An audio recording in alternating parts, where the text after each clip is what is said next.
RSS प्रमुख मोहन भागवत और प्रधानमंत्री नरेंद्र मोदी में क्यों ठनी। आदाब, मैं फारूक खान, संपादक इकरा पत्रिका।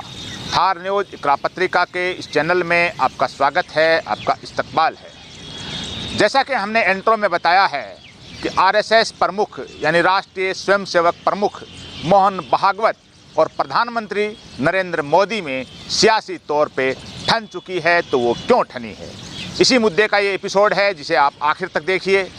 इसको ज़्यादा से ज़्यादा लाइक करें, शेयर करें, सब्सक्राइब करें और इस मुद्दे को ज़्यादा से ज़्यादा लोगों तक पहुंचाएं। तो जैसा कि हमने इंट्रो में बताया है कि राष्ट्रीय स्वयंसेवक संघ हैं, उसके जो प्रमुख हैं मोहन भागवत और प्रधानमंत्री नरेंद्र मोदी, उनमें जो ठन चुकी है, तो वो क्यों ठन चुकी है, क्या उसके पीछे कारण है, ठनी कैसे है, और लोग जो बता रहे हैं वो अपनी जगह हैं, जो मीडिया में, सोशल मीडिया में जो मुद्दे हावी हैं वो अपनी जगह हैं। पिछले दिनों यानी 19 दिसंबर को मोहन भागवत ने पूना के अंदर एक कार्यक्रम में एक स्टेटमेंट दिया। उन्होंने अपनी लंबी चौड़ी बात कही, वो बड़ी अच्छी बात थी। पूरे देश में सभी संगठनों ने उनकी उस बात को सराहा, यहाँ तक कि तमाम अपोजिशन पार्टियाँ हैं, कांग्रेस है, सपा है, तमाम पार्टियों ने भी भागवत के उस बयान की प्रशंसा की। तमाम मुस्लिम संगठनों ने भागवत के बयान की प्रशंसा की, लेकिन भागवत के बयान की सबसे ज़्यादा आलोचना, सबसे निंदा और सबसे कठोर शब्दों में जो ट्रोल किया गया सोशल मीडिया पे, वो भी भागवत खेमे यानी आरएसएस से जुड़े हुए संगठनों, यानी जो कट्टर लोग हैं, जो अपने आप को जो हिंदू धर्म का जो मसीहा मानते हैं, हिंदू धर्म का जो प्रचारक मानते हैं, जो धर्माचार्य मानते हैं, उन्हीं की तरफ से सबसे ज़्यादा मोहन भागवत के बयान की निंदा की गई। मोहन भागवत को आईटी सेल ने पूरी तरह से ट्रोल किया, जो बड़ी अभद्र बातें भी उसमें लिखी गई। लेकिन सबसे पहले तो हम ये बताएंगे इसके अंदर कि मोहन भागवत ने क्या कहा था। मोहन भागवत ने जो कहा वो बहुतों ने सुन रखा है। मोहन भागवत ने पूना के जिस कार्यक्रम का हम जिक्र कर रहे हैं, उसमें जो बातें कही थी, उनमें हर मस्जिद के नीचे मंदिर नहीं खोजा जाना चाहिए। अयोध्या में राम मंदिर बनने के बाद कुछ लोग ये मानने लग गए हैं कि इस तरह मामले खड़े करके हिंदुओं का नेता बना जा सकता है, लेकिन ऐसा नहीं होने दिया जा सकता। उन्होंने ये भी कहा कि कोई कौवा अगर मंदिर के शिखर पर बैठ जाए तो क्या वह गरुड़ बन जाएगा, ये भी सवाल खड़ा किया। उन्होंने एक चीज़ ये भी कही, लंबी अपनी बात कही, कि हमें दुनिया को ये दिखाने की ज़रूरत है कि हमारा देश सद्भाव के साथ एक साथ रह सकता है। जो देश के बारे में जो बातें की जाती हैं कि हमारा देश विविधता में एकता वाला देश है, हमारा देश मिलीजुली संस्कृति वाला देश है, हमारा देश गंगा जमुनी तहजीब वाला देश है, ये बातें जब हर आदमी करता है, वही बातें एक तरह से मोहन भागवत ने दोहराई। क्यों कि देश में जो हालात बने हुए हैं कि हर मस्जिद के नीचे मंदिर तलाशने की और मुकदमेबाजी हो रहे हैं, झगड़े हो रहे हैं। संभल में इस चीज़ को लेके बड़ा फसाद हो गया, उसमें 4-5 जो युवक हैं उनकी हत्या भी हो गई। तो ये जो मामले हैं, जो अजमेर के अंदर जो दरगाह के मामले में जो मुकदमा हुआ है, और जौनपुर के अंदर, बदायूं के अंदर, तो इन तमाम मामलों को मद्देनज़र रखकर भागवत ने ये बयान दिया, यानी सद्भावना का बयान। जाहिर सी बात है कि हर मस्जिद के नीचे मंदिर नहीं तलाशा जा सकता और हर मंदिर के नीचे किसी और धर्म का धर्म स्थल नहीं तलाशा जा सकता। ये जो बयान अपने आप में बड़ा अच्छा बयान था, और तमाम अपोजिशन ने, तमाम मुस्लिम संगठनों ने और तमाम जो नागरिक संगठन हैं, उन्होंने मोहन भागवत की इस बयान की प्रशंसा की। प्रशंसा किसकी तरफ से नहीं हुई, खुद मोहन भागवत आरएसएस खेमे की तरफ से, या आरएसएस से जुड़े हुए लोगों की तरफ से, या वो लोग जो इस मंदिर और मस्जिद के मुद्दों को हवा देते हैं, उन लोगों ने प्रशंसा तो दूर की बात, जम करके आलोचना की, मोहन भागवत के बयानों की निंदा की, मोहन भागवत को पूरी तरह से ट्रोल किया।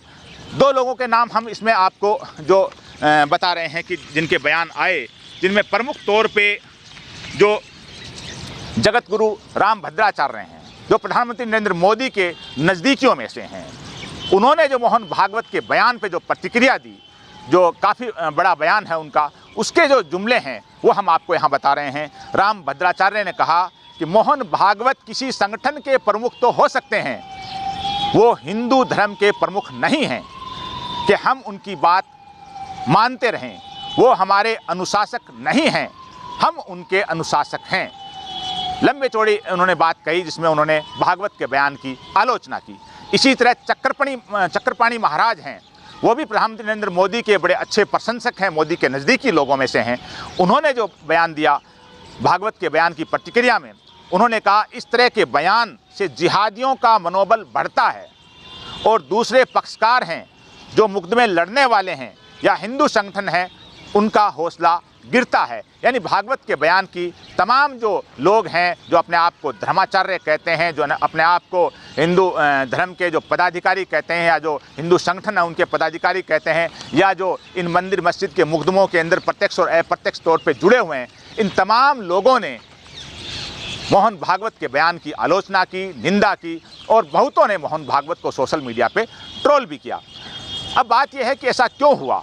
इससे पहले कि अगर भागवत के बयान की बात करें तो 2 जून 2022 को भी भागवत ने ऐसा ही बयान दिया था।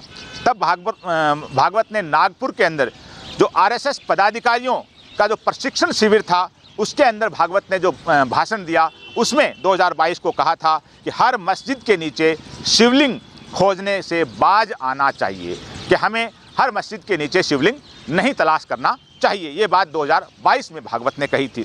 उसके बाद में 15 नवंबर 2022 को अंबिकापुर में स्वयं सेवकों का एक जो प्रोग्राम था, उस प्रोग्राम को संबोधित करते हुए भागवत ने कहा था कि भारत में हिंदुओं और मुसलमानों के डीएनए समान हैं, यानी हिंदू और मुसलमान एक ही परिवार से हैं, एक ही खून से हैं, एक ही खानदान से। इन बयानों की भी तब आलोचना की गई थी। लेकिन जो भागवत के बयानों की सबसे बड़ी बात यह है कि जिस खेमे के भागवत प्रमुख हैं आरएसएस के, भाजपा के, उस खेमे की तरफ से भागवत के बयान की इतनी प्रशंसा नहीं की गई जितनी प्रशंसा भागवत के बयान की विपक्षी पार्टियों, मुस्लिम संगठनों और दूसरे सामाजिक संगठनों की तरफ से की गई। अब बात है कि ऐसा हुआ क्यों। सबसे पहले तो बात यह है कि जिन लोगों ने भागवत के बयान की आलोचना की वो लोग कौन हैं। वो हैं जो कहीं ना कहीं प्रधानमंत्री मोदी के जम करके प्रशंसक हैं और मोदी के नज़दीक हैं। दूसरी चीज़ यह है कि भागवत ने ऐसा बयान क्यों दिया। तो सीधी बात यह है कि जो देश 140 करोड़ से ज़्यादा का देश है, देश में मंदिर और मस्जिद को लेकर के जो संभल में जो माहौल हुआ, उसके बाद में अजमेर में और दूसरे शहरों में और पूरे देश में जो माहौल पैदा करने की जो कोशिश हुई है और यूपी के अंदर जो जगह जगह खुदाई अभियान शुरू हुआ है, उसमें फलां बावड़ी मिल रही है, फलां मंदिर मिल रहा है, फलां ये मिल रहा है, ये कोशिशें शुरू हुई हैं जो देश में माहौल ख़राब करने की, देश को एक तरह से जो कहा जाए कि सिविल वार की तरफ धकेलने की जो कोशिशें, जो षड्यंत्र देश में एक तरह का हो रहा है, जाहिर सी बात है उन हालात से जो दुखी होकर के भागवत का ये कहना अपने आप में सही है कि हमें ऐसा नहीं करना चाहिए। हमें हर मंदिर के नीचे, हर मस्जिद के नीचे मंदिर की तलाश नहीं करनी चाहिए, हमें सद्भाव से रहना चाहिए, हमारा डीएनए एक है, वगैरह वगैरह। अब ये जो लोग भागवत के बयान की आलोचना कर रहे हैं, जो लोग ट्रोल कर रहे हैं, वो हैं कौन।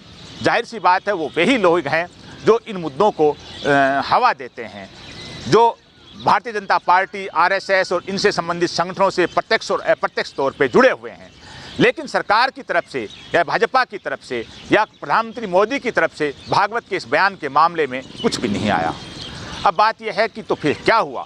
असल चीज़ ये है जो सियासी जो जो लबो-लुबाब ये है कि भागवत और मोदी में बहुत से मुद्दों को लेकर के, ख़ास तौर से लेकर के जो मोदी का जो 75 साल का जो मामला है, जो मुद्दा है, उसको लेके ठन चुकी है। वो भी हम बताएंगे कि कैसे ठनी है। कि भागवत हैं जो उन्होंने जो बयान दिया है उसकी जो आलोचना हुई, अगर मोदी की तरफ से भागवत के बयान की, जिस दिन 19 दिसंबर को भागवत ने बयान दिया, अगर मोदी की तरफ से अगर भागवत के बयान की प्रशंसा हो जाती तो किसी की इतनी बड़ी हिम्मत नहीं होती कि भागवत की बयान की आलोचना की जा सके। यानी जो लोग आलोचना करने वाले हैं वो उनकी जाहिर सी बात है आलोचना कर सकते हैं, उनका अधिकार है किसी के बयान की आलोचना करना।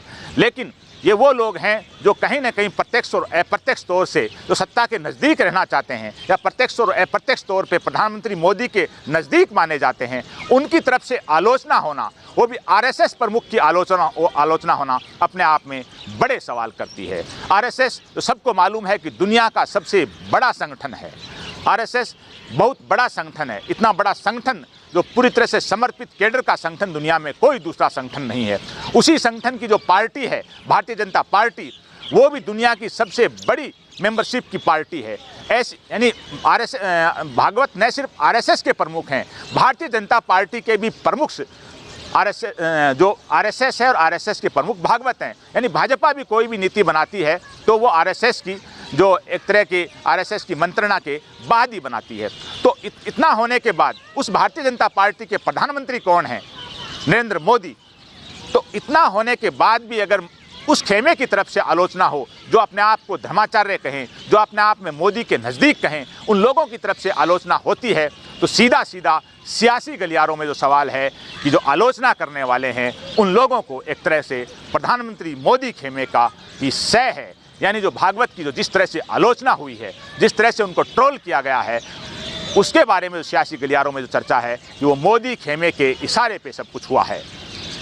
अब भागवत ने जो संदेश दिया है वो यूपी के जो मुख्यमंत्री हैं योगी आदित्यनाथ को भी एक तरह से दे दिया है कि योगी आदित्यनाथ की सरकार में जगह जगह जो खुदाई हो रही है, माहौल यूपी का जो ख़राब करने की कोशिश की जा रही है, उनको भी भागवत ने एक तरह का खुला एक तरह का इशारा दे दिया है कि हर मस्जिद के नीचे जो मंदिर तलाशने की जो अभियान है आपका, ये बंद कर देना चाहिए। देश को इसकी ज़रूरत नहीं है, देश को विश्व गुरु बनाना है, देश को तरक्की करनी है तो देश को सद्भाव से रहना पड़ेगा।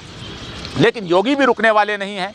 इन सब के पीछे जो एक और बड़ी वजह है जिसकी सियासी गलियारों में चर्चा है, वो ये है कि प्रधानमंत्री मोदी 2014 में जो ही देश की सत्ता पे विराजमान हुए थे तो उन्होंने 75 साल का एक फार्मूला निकाला था कि जो आदमी 75 साल का हो गया वो न मंत्रिमंडल में रह सकता और न वो मुख्यमंत्री बन सकता। और इसी फार्मूले के आधार पर नरेंद्र मोदी ने कई भारतीय जनता पार्टी के नेताओं को जो मंत्रिमंडल से, मुख्यमंत्री के पद से एक तरह से वंचित कर दिया, या जिनकी 75 साल उम्र हो गई उनको हटा दिया, चाहे मंत्रिमंडल का मुद्दा हो या मुख्यमंत्री का मामला हो, और उन लोगों को राज्यपाल बना दिया गया या घर बैठा दिया गया। अब चूंकि अगले साल सितंबर में प्रधानमंत्री नरेंद्र मोदी हैं, वो भी 75 साल के होने वाले हैं। तो आरएसएस अंदर खाने जो खबर ये है कि आरएसएस इस बात का दबाव बना रहा है कि मोदी ने जिस 75 साल के फार्मूले से दूसरे नेताओं को घर बैठाया, दूसरे नेताओं को जो मंत्रिमंडल से, मुख्यमंत्री के पद से इनसे हटाया या वंचित किया, तो अब ऐसा मोदी के लिए भी होना चाहिए। यानी जो फार्मूला दूसरों के लिए लागू हो वो मोदी के लिए भी लागू होना चाहिए। खबर यह है कि आरएसएस ने अंदर खाने इस बात की चर्चाएं शुरू कर दी कि अगले साल सितंबर में प्रधानमंत्री नरेंद्र मोदी हैं वो 75 साल के हो जाएंगे। तो 75 साल के जब मोदी होते हैं तो उनको स्वतः ही अपना पद छोड़ देना चाहिए किसी दूसरे के लिए। अब ये छोड़ेंगे नहीं छोड़ेंगे ये बाद की बात है। खबर एक और भी है जिसकी सियासी गलियारों में चर्चा है कि हरियाणा चुनाव के अंदर पूरी तरह से बीजेपी कमज़ोर थी और आरएसएस ने जब खुलकर के बीजेपी के फेवर में कैंपेन की और इसकी बाकायदा आरएसएस के लोगों ने कहा भी खुले तौर पे पहली बार कि आरएसएस ने ऐसे ऐसे काम किया भाजपा के लिए हरियाणा के अंदर, और हरियाणा में जो भाजपा की जो नाव डूब रही थी उसको आरएसएस के सहयोग से जिताया। तो उसके बारे में चर्चा ये है कि जब हरियाणा में भाजपा कमज़ोर थी तो इस बात की मंत्रणा प्रधानमंत्री नरेंद्र मोदी के खेमे में और आरएसएस के खेमे में हुई कि जो कैंपेन है पूरी तरह से आरएसएस के हाथ में रहेगी, महाराष्ट्र में भी, हरियाणा में भी। लेकिन साथ में ये भी थी कि 75 साल का जो फार्मूला है वो मोदी पे भी लागू होगा। यानी मोदी जब 75 साल के हो जाएंगे तो उनको पद छोड़ना पड़ेगा। हरियाणा में भाजपा का साथ दिया आरएसएस ने खुल करके, भाजपा जीत गई। महाराष्ट्र में घर घर जाकर के आरएसएस ने साथ दिया, भाजपा जीत गई जहां कमज़ोर लग रही थी। अगर बात 2024 के लोकसभा चुनाव की करें तो भाजपा को इतना स्पष्ट बहुमत नहीं मिला। उसकी वजह ये बताई जा रही है सियासी गलियारों में कि आरएसएस ने ढंग से साथ भाजपा का नहीं दिया। तब जेपी नड्डा जो भारतीय जनता पार्टी के अध्यक्ष हैं, उन्होंने एक इंटरव्यू में एक तरह का जो बयान दिया उसका लबोलुबाब ये था कि भाजपा को अब आरएसएस के ज़्यादा प्रचार की कोई विशेष ज़रूरत नहीं है। आरएसएस ने वैसा साथ नहीं दिया और भाजपा को की गाड़ी थी वो 240 पर अटक गई। तो 75 साल का जो मुद्दा है कि अगले साल सितंबर में मोहन भागवत भी 75 साल के हो रहे हैं और प्रधानमंत्री नरेंद्र मोदी भी 75 साल के हो रहे हैं। तो मोदी क्या 75 साल के हो जाएंगे तो अपने ही फार्मूले के तहत पद छोड़ देंगे, या आरएसएस इतना बड़ा दबाव बनाएगा कि मोदी पद छोड़ दें? लेकिन अभी जो हालात बने हैं तो मोहन भागवत के बयान से आरएसएस खेमे में, भाजपा खेमे में और इनसे संबंधित संगठनों में तमाम तरह में भागवत की ही आलोचना हो रही है। प्रत्यक्ष तौर पे या अप्रत्यक्ष तौर पे देखना ये है कि मोदी और भागवत में जो ठनी है ये बात कहाँ तक जाएगी और इसके अंदर मोदी क्या अगले साल पूर्व प्रधानमंत्री बन जाएंगे और आरएसएस अपने इस दबाव से नया प्रधानमंत्री बना देगा, या मोहन भागवत हैं वो संघ प्रमुख के ओहदे से उनको हटा दिया जाएगा, क्योंकि दोनों की उम्र बराबर है, दोनों अगले साल 75 साल के हो रहे हैं, भागवत भी और मोदी भी। देखना यह है कि कौन हटते हैं और कौन नहीं हटते हैं। आज के इस एपिसोड में बस इतना ही। जय हिंद, जय भारत।